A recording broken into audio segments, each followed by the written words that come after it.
Durante as suas viagens, o empresário ficava frequentemente muito perturbado com a incómoda capacidade das plantas para se reproduzirem. Foi então que lhe ocorreu uma ideia extraordinariamente ousada. Para pôr cobro a esta situação de desperdício, decretou que, dali em diante, as sementes e tudo o que elas geram se tornariam propriedade privada.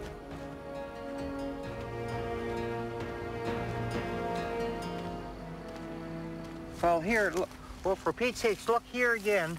It's all over again, the same as 1997. Look at all the canola plants that are growing here.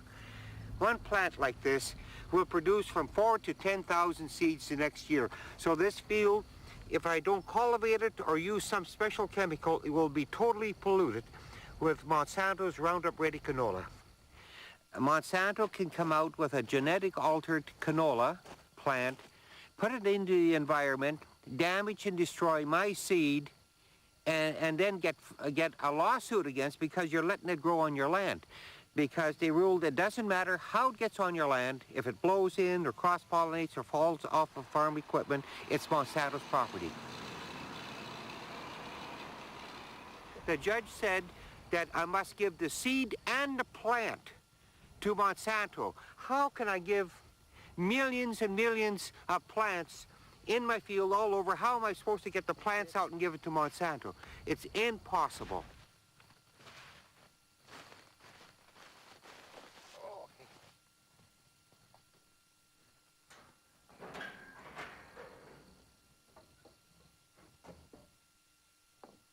What gives Monsanto the right, in the first place, to receive permission to get a patent on a life-giving form? If we plant the seed the first time, when it reproduces the second time, they should no longer have a claim to that because they didn't reproduce it.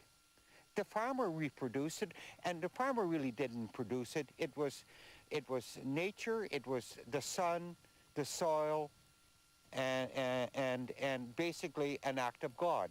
I can't make a seed grow. Monsanto can't make a seed grow. Only nature can make a seed grow.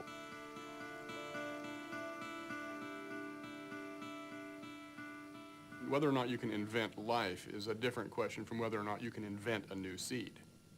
In order to be patentable, the subject matter, a new seed, must be new, it must be useful, and it must be non-obvious. It is certainly possible to develop innovations in seeds through a variety of techniques, including recombinant DNA and biotechnology, but not limited to those. If you want to increase innovation of that sort, patents are a very effective way of doing so. The multinational companies like Monsanto do not want farmers to use their own seed. They want a farmer to come back, buy their seed every year. Then you have to buy their chemicals. You got to pay $15 an acre technology charge. You got to sign an agreement that you never use your own seed. So it takes the complete rights away from a farmer. Monsanto's police force can come on your land, we call them gene police, and go on your land for 3 years after you've grown it, go in your granaries, check your fields, go and check the seed in your granaries to see if you're not cheating. If Monsanto has to lower itself to a gutter-type level of a policy to sell their product, and in selling their product need a police force, something is wrong with the thinking and their policy of a company. To me, it's just plain wrong, wrong, wrong. No one compels a farmer to choose one seed over another. He or she always retains the freedom to choose. If a farmer finds the right or privilege of saving seed to replant it more valuable to him or her than the added value that he or she will get from planting seed that they purchase every year from a company which holds a patent, then they're free to do so. They destroyed 53 years' work of seed development that I had done, and my seed was resistant to some of the diseases that we have here on the prairies in canola. All that is destroyed.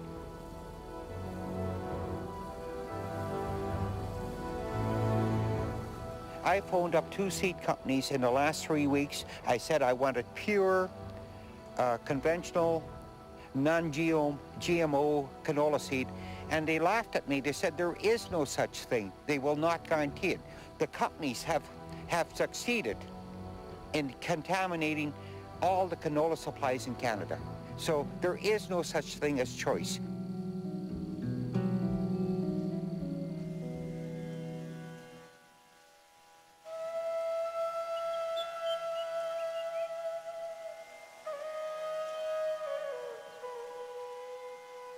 Well, the idea that farmers have a choice under a system controlled by corporations is totally false.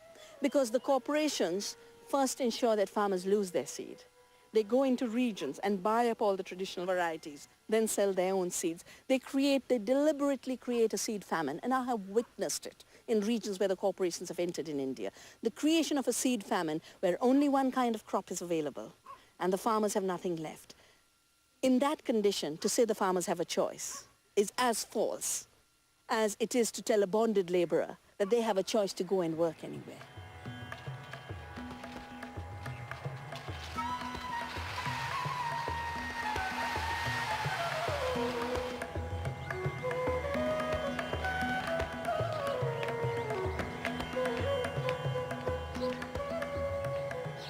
The idea of Navdanya as a commitment, my commitment for the rest of my life, is basically to have a biodiversity sanctuary, both to conserve the diverse species that we are losing, but not just to conserve them as a museum, not just to have it in museumized form, but to have them as seeds that farmers can collect and go into self-sufficiency, go into sustainability.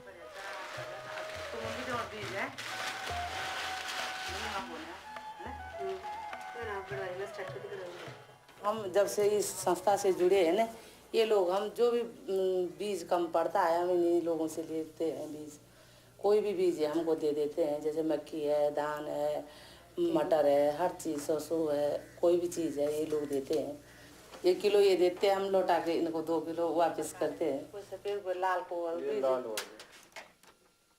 For me, it was absolutely key for the defense of the plant's freedom and the defense of farmers' freedom to have seeds that were free of patents, free of genetic manipulation. And to us, Navdanya is an expression of the continued freedom of nature to evolve on her terms, as well as the farmers to be free of being bonded to the few handful of giant corporations that want to own every aspect of life, of the life of the planet and our own lives.